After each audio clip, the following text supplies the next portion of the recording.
Coming up next on Arizona Horizon's Journalist Roundtable, a Tempe councilman's announcement to run for state superintendent. And we'll look at a new bill that aims to outlaw texting and driving. The Journalist Roundtable is next on Arizona Horizon.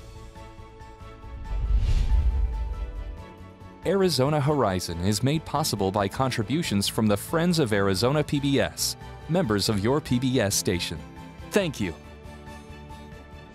Good evening and welcome to Arizona Horizon's Journalist Roundtable. I'm Steve Goldstein filling in for Ted Simons. And joining us tonight, Mary Jo Pitzel of the Arizona Republic, Howard Fisher of Capital Media Services, and Diana Nanez of the Arizona Republic. Tempe Councilman David Shapira announced his plan to run for state superintendent next year. Mary Jo, we know of him as a former state lawmaker. He's a current Tempe councilman. What sort of qualifications does he bring to this job? At least is how he sees it. Well, he was an educator briefly. He worked on education legislation. He's a parent. That always, goes over well. So those are the qualifications he brings. And I will say that during his time in the legislature, he did spend a lot of time on education issues. He talked about it a lot, to the extent that you can when you're in the minority. I mean, he wasn't able to drive legislation, but he tried to use his voice to support, or probably more likely to speak against some policies. The other thing is what he's not. He's not David Garcia running 3 years ago. Garcia's problem was even right around this table for the debate. Garcia was busy talking to academicians, throwing out various theories of education, and Diane Douglas was talking to parents.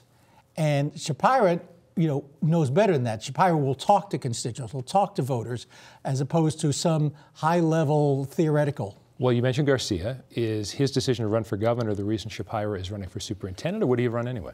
I don't know that he would have run against Garcia. Now, Garcia's got this backstory. We said, I was going to run for school superintendent until the voucher bill was signed. I don't know how much of that is convenient, rewriting of political history. So it was a pretty quick pivot if you really had your cap set on running for school superintendent, and in a matter of 5 days, you shift to a higher level statewide campaign. And Diana, how significant is the voucher situation going to play in this race on both the Democratic and the Republican side?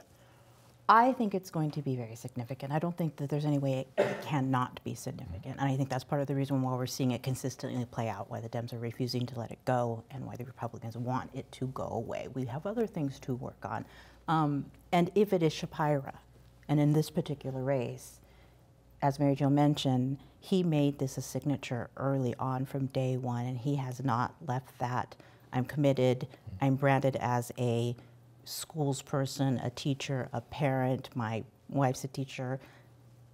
Even just as this past year in the council, he pushed forth that free pre-K for Tempe schools, the pilot program. And I think between him and Kuby and Keating, all strong history background Dems, this was long ago thought that here would be the first thing I push out when I do my run. What's important is, on this question of the vouchers, is how you spin it. From the perspective of Doug Ducey and perhaps from Diane Douglas, it's parental choice. And choice is a good word. I like being able to choose, between chocolate and vanilla. But you have to mention we're not talking about the choice of parents to be able to send their children to a parochial school or a private school. We're talking about whether you should use state funds to do that. And that becomes the issue. Now, the argument is, well, but these people are paying taxes anyway. Well, I pay taxes, but I'm not using the city pool. Should I not be able to pay those? And so you've got these interesting questions. And if you spin this properly, I think, and if you say, look, this is about the diversion of funds so that you can send a kid to get a Catholic or a Jewish or a Lutheran education, I think that there's a place to go for Democratic challengers. Now, that said, if you're a school superintendent, you have to administer the Empowerment Scholarship Account program. And that, in fact, that's one of the reasons David Garcia said he decided to not run, because he just couldn't bring himself to administer something like that. So Shapira is going to have to square, we're assuming he's not a big fan of vouchers, how he would administer such a program that he might fundamentally object to. Diana, let's talk about the horse race a little bit, because we have to get into this to some extent. Diane Douglas, when she ran, was considered to be a very weak candidate. David Garcia got a lot of Republican endorsements. So Is there a reason to think that David Shapira, or maybe the voucher issue is one, people seem to be a little bit more accepting of Diane Douglas than they were before she was elected? How do you see that right now, her relative strength? I think she has not won the strength that she could have in this period of time. She has had that criticism for how she has not been welcoming of the public that put her in, even just being out there as much as she could have. So I think she could have probably leveraged this time in office a lot better than she has. So you have the Republican that's running against her already, a school teacher. And I think right there, imagine the school teacher's face, knowing that she's got to go to that primary with that before anybody hits Shapira. Yeah, that's what I was going to say. So let's not jump to conclusions that Douglas would necessarily be the Republican nominee. Tracy Livingston's in this to win it. She's currently a member of the Maricopa County Community College Board, and you know, will bring some education credentials to the race. And Frank Riggs is also running, which leads to the possibility that the anti-Douglas vote could be split. Yes. And that she could walk in with 40% plurality and then still become the candidate. And that gets to the issue of, well, who's the candidate in November? You know, is it Diane Douglas or is it Tracy Livingston? You know, I mean, that becomes a different way of having to run it. And we haven't really talked to Tracy much and know much about her in terms of her views. Diane has, however, done something that has endeared her to some elements of the community. She was the one who kept insisting all along, teachers need a pay hike, teachers need a pay hike, teachers need a pay hike. She was the one who dumped the $680 million steaming heap on the governor's desk last year. That's one way to describe it. And said, okay, we need to do this. And then the governor came back with a little bit less, shall we say, than that. So she does recognize, and that has, I think, is from being a school board member, that you can't adequately educate the community if 20% of your teachers are leaving in the first year and another 20% are leaving in the second year. Yeah. And, you know, lest we give the whole Democratic field to Shapira, Peoria teacher Kathy Hoffman is also in the race. She hasn't made much of it yet, but she has announced her intentions to seek the seat. Now, Diana, let's move down the road. Let's drive to texting and driving without texting, though. Obviously, all our phones are put away right now. No, how significant is this to put restrictions on teens and what they can do and texting first 6 months after a new license? I would say it's a step toward safety. How old is your son? Yes, my son is 18 and still only has his permit. Yes, he has not actually got his license. So he's indicative of that newer generation. They're driving later, which is good. I'm happy. I will say this, is that any step that parents can see that the state is taking will help. I believe, if I saw this correctly, it was something like 46 other states already have this. And I think when parents start seeing that is when they realize that there is safety for their children that aren't out there. So, and the key thing here is that it was this small step with an agreement that you won't try to edge your way in and then 6 more months and 6 more months and have what we have in the other 46 states. So that'll really be what we remain to see, is that going to turn into 2 years later when there was a promise that there wouldn't be. Is this going to be like, you know, we'll take the caps off, like like the Goldwater Institute said with the ESA caps? I think one question, though, about it, and it's very popular with the public, and it's popular, you know, even, I mean, Karen Fann has always said her problem has always been getting this bill before a full Senate or a full House. She did it finally, and she got the votes. You know, so it was just getting it there. But you do wonder how this will be enforced and how vigorously it will be enforced. Well, I think it's actually, by definition, it's what they call secondary enforcement. In other words, police officer sees somebody who looks to be 16 driving down the road with both thumbs on this, cannot legally pull the person over. You have to have some other reason. Now, can an officer find a pretextual excuse? Of course.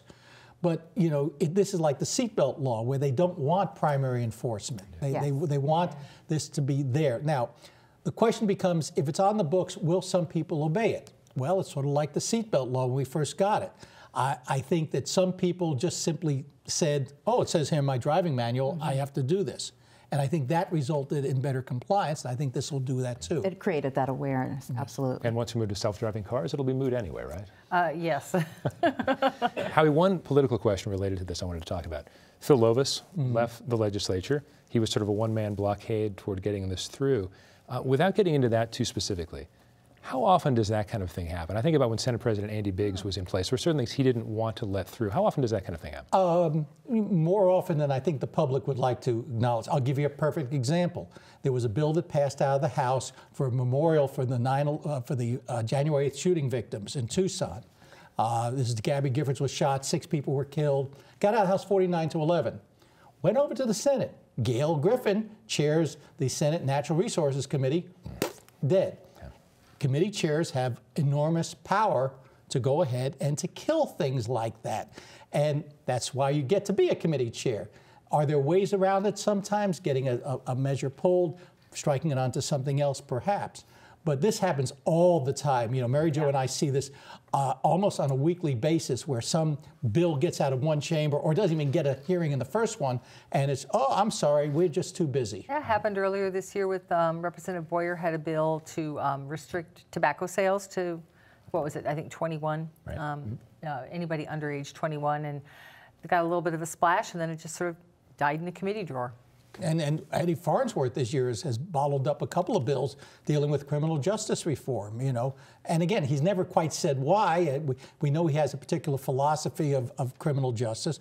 We also know that in general, with the exception of the forfeiture bill, he's good buddies with Bill Montgomery, so it's hard to know. Yeah, and at least with the texting bill and Representative Lovis now, SBA guy here in Arizona.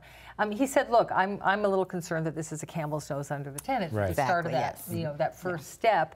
And we have, all these vows that this will not be the case, or at least Karen Fann's not going to be bringing, texting ban point 2. Right. Well, so briefly on this, Mary Jo, is this a case where Speaker Mesnard, House leadership, would have been aware of this coming into a session? Is there not arm twisting? Does that just not happen? To say, like, please don't, I think this is, because when we consider that the speaker now is the one sort of helping the teen texting get through, could he have said to Phil Lovis, do we think he may have? I'm not sure. I think he probably had a little chat with Lovis as the session went on, but he's been very big on, and as they all say they are, but I think Mesnard's really meant it, that you give your committee chair people a lot of leeway. And the other thing is, see, it's one thing, you want to get around certain committees. If it's not going to get through judiciary, you assign it to natural resources. Everything has to go through rules. And to the extent that you're going to overrule your own rules chairperson without some overwhelming reason to do it, all you've done is build up a little bit of animosity. And just for clarification, rules is strictly their purpose is to find out if it's constitutional. Does it fit with the Constitution or not? So, I don't know how a ban on texting while driving is necessarily anti-constitutional. That didn't seem to be an issue here. And Diana, earlier we already talked about ESAs and vouchers a bit when it comes to the superintendent race, but a lot of Democrats now in the legislature are using that ESA issue to sort of mention public comment about other things. This seems fairly unique. Talk about that a bit. So this gets back into that idea that no, it's not going away. It's not going away until potentially it's forced to go away, which would be interesting in itself. So they've been using their time to read comments, read letters from the public, and we've had Mesnard offer some warnings. We've talked about it in the newsroom as using his dad voice. It reached a point of more than a little bit of a dad voice today. There was a little argument, and Mary Jo and I were talking about that on the way here. And part of what's interesting is normally these quote-unquote points of personal privilege occur before the floor session, and you can speak on anything you want. Well, as the Democrats were reading letters from, Jane and Joe Smith and everyone else, and suddenly holding up the floor, so the speaker said, well, we're going to do these afterwards. It'd be like Congress where you get to stand up in front of a microphone, nobody's there. Well, the Democrats weren't quite ready for that, so they said, wait a second. Tradition is you can explain your vote and say, I'd like to explain my vote on this bill on texting. Oh, and I'd like to introduce my friend Joey here in the gallery. And it's always been the tradition. And it's always been loosely interpreted. Well, the Democrats say, well, wait a second. If we can't do this up front, we're going to find another way. And as Mary Jo pointed out, the speaker did his best. Don't make me turn this car around, and said, if you do this one more time, we're going to change the rules. But this all revolves around ESAs, and what sort of brought us to that boiling point yesterday was that Representative Maria Sims and Representative Kevin Payne stood up, and when they were explaining a vote and read letters from parents talking about how great ESAs have been and how their children have benefited from these scholarships. So then the Democrats went nuts, and then they, you know, because apparently they were going to wait till the end of the day to do their statements, they started to explain their vote by doing this, and that sort of brought it all to a head. And I will say that using a very stern voice and issuing a threat to change the rules, that sort of shut it down, at least for now. Has it brought about worse feelings? Does that matter? Oh, yes. I mean, does it matter? I think some of the parents and teachers that have been coming down there to try to keep stirring the pot on vouchers feel disrespected, and this is just another sign. Depends where they live. Depends who's, you know, who's going to be running in their legislative district. Let me throw out another thought. In Mesnard, and being daddy to the group of the other 59 children there, and saying, you know, don't make me turn this car around kind of thing, and I'll change the rules. One thing about children, and you clearly know this, is that when children are told you can't do this, they will find another way. Yes. I think this is not the end of it. I think the Democrats are going to start looking at the rules and finding other ways to get those letters read into the record. I absolutely agree with Howie. I think that once it got taken back and you had a few of the Republicans saying, okay, well, we'll do this too, that just blew it out. And they're going to take the time, they're going to find the time, and if nothing else, I could see them trying to turn it into a PR game where they bring out Mrs. Smith, Mrs. Ramirez.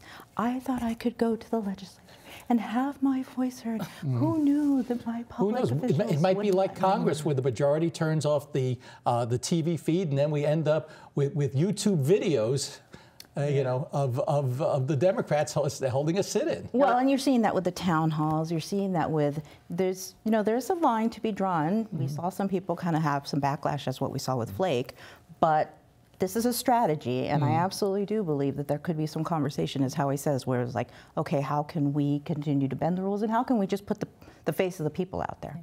You know, one of the casualties of this change of protocols is we won't get Representative Mark Fincham's This Day in History tidbit until the end of the day.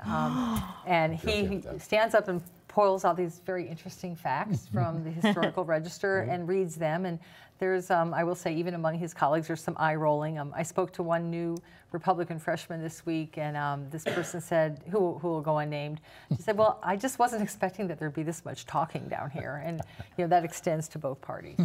Now, Mary Jo, let's move on to the next generation of Mary Jo, Diana, and maybe not Howie, but student journalists. When it comes to, it looked like there were going to be some protections in place. Kimberly Yee has pushed that through the Senate. It seems like it's running into trouble in the House. Why is that? Well, there's some concern that by sort of liberating student journalists, that maybe you're going too far, especially when it comes to high school journalists. You know, that, and this business about giving some level of immunity to the high school, to the newspaper advisors, to the journalism advisors. Maybe that, you know, why do we need that? Well, there have been repercussions on that. And remember the background on this. Kimberly Yee has some personal experience on this. She was a cartoonist and a reporter, I think it was Greenway, and back in '92, suddenly some of her stuff was censored because it didn't reflect properly on the school district. So she actually got Stan Furman to sponsor a bill back then, which went nowhere.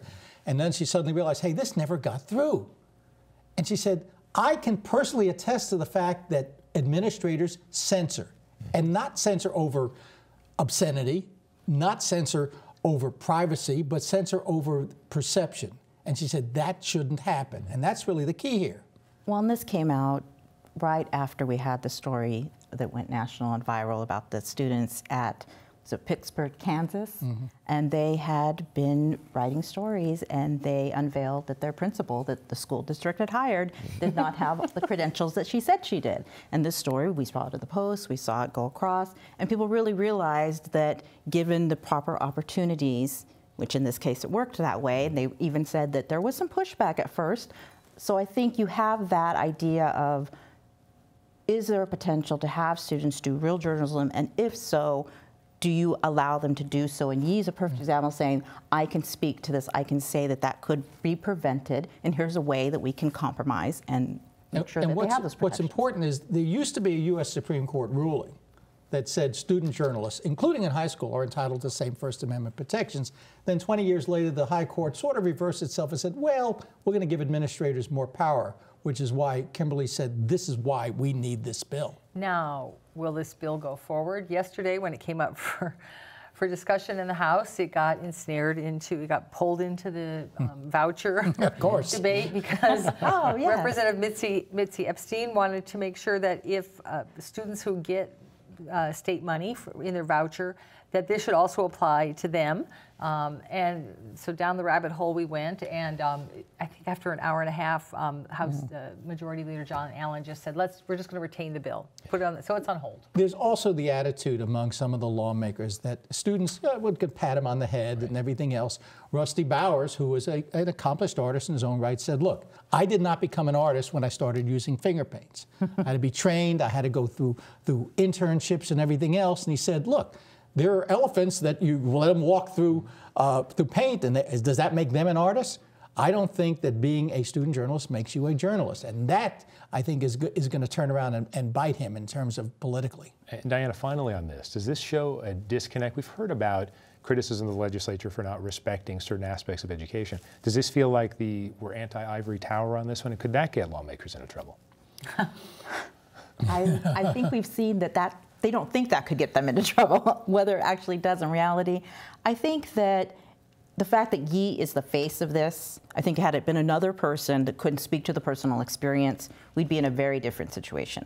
The fact that Yee has to take this and say, in school, I had this experience, I saw the pressure back then at that point in time, and I'm bringing it forward and say, I think that there can be the opportunity for them to get outside of that ivory tower and to say, look, we reached a compromise. Because I think some of the criticism were, oh, well, we have to make sure they don't use certain obscenities. But I believe they can really have we aren't in the ivory tower. We're right down here with everybody if they have that conversation. So it'll be interesting. ESAs could come up again, and that would be the end of that. So who knows? And Howie, for our last topic tonight, I'm not going to give you a blood test, but I want to find out more about Theranos. Settlement announced by Attorney General Mark Brnovich. Theranos made a big splash. Doug Ducey was very excited to bring Theranos in, and then Theranos crashed and burned. So where are we at now? Well, there's really two separate issues here, although it's all gotten tied together. Arizona's always been on the cutting edge of less regulation. We have a law that says you can try certain drugs even if they're not approved by the federal government. We've always allowed certain blood tests. Well, Elizabeth Holmes, very attractive and very forthcoming head of Theranos, said, I have this patented technology. I can do a pinprick of your finger, and we can come up with all sorts of test results. And based on that, the legislature said, oh, well, we'd like to have you here, and we'll pass a bill that says you can get all sorts of tests ordered. Big signing ceremony out in Scottsdale. Well, turns out the technology wasn't quite as foolproof as they say. They even admitted that 1 test out of every 10 was flawed.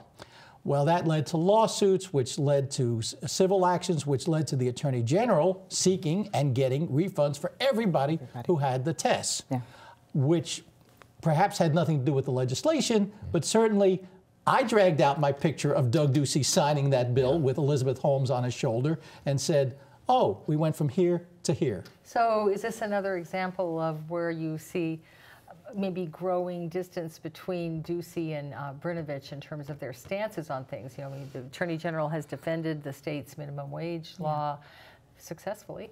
The governor has made it clear he didn't like it and filed briefs against it. Now you've got Theranos, like who's on the side of the little guy? Who's on the side of the consumer? Jeez. I think Mark Brnovich is very good at, which way is that going? And he said, my job in the case of the minimum wage is defend the law. But isn't that his job? It is his job. And his job is to protect the consumers of the state. Now, I don't think that Mark went out to look to harm the governor, but certainly he had to understand that if he went after, this very prized sacred cow, if you will, that there might be some fallback. And Mary Jo, briefly, lessons to be learned from this? Does the governor have to learn a lesson from this, or is this sort of Arizona's MO, is how he said? Well, the governor likes disruptive technologies. He likes to be on the cutting edge. He's really trying to sort of forge that kind of reputation for Arizona. And sometimes there's a little risk being the first in the deep end. And it's like, and it's not even necessarily his fault. When California refused to let Uber do testing on the roads, Uber said, hey, let's go bring all these cars here. And they did. There were a couple of accidents, and I don't know that any of them were the fault of the self-driving technology. But when you do that, when you take that risk and say we want to have disruptive technology, guess what? Sometimes it's going to turn around and bite you.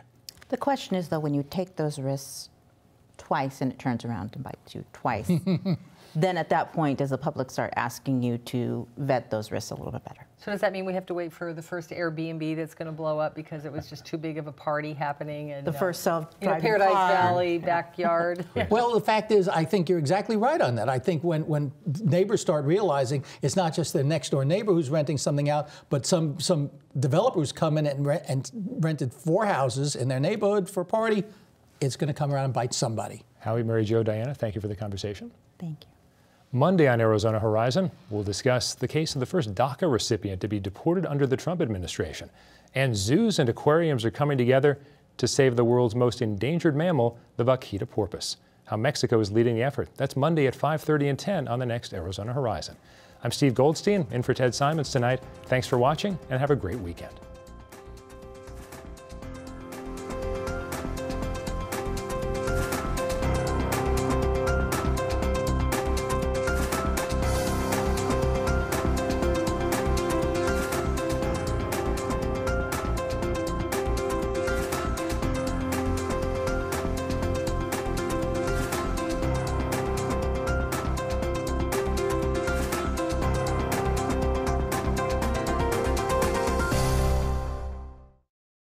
Arizona Horizon is made possible by contributions from the Friends of Arizona PBS, members of your PBS station. Thank you.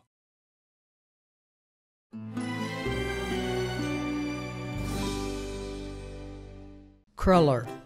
Can I have the language of origin, please? May I have the definition? Looming. Kabuki. Subterfuge. Innocuous. Nitty naughty. Scenario.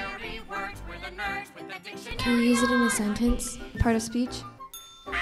We love words, we love words, we love words, we love words, we love words, we love words, we love spelling. Tonight at 8 on Arizona PBS. Explore new ideas and new worlds here on Arizona PBS, a community service of Arizona State University.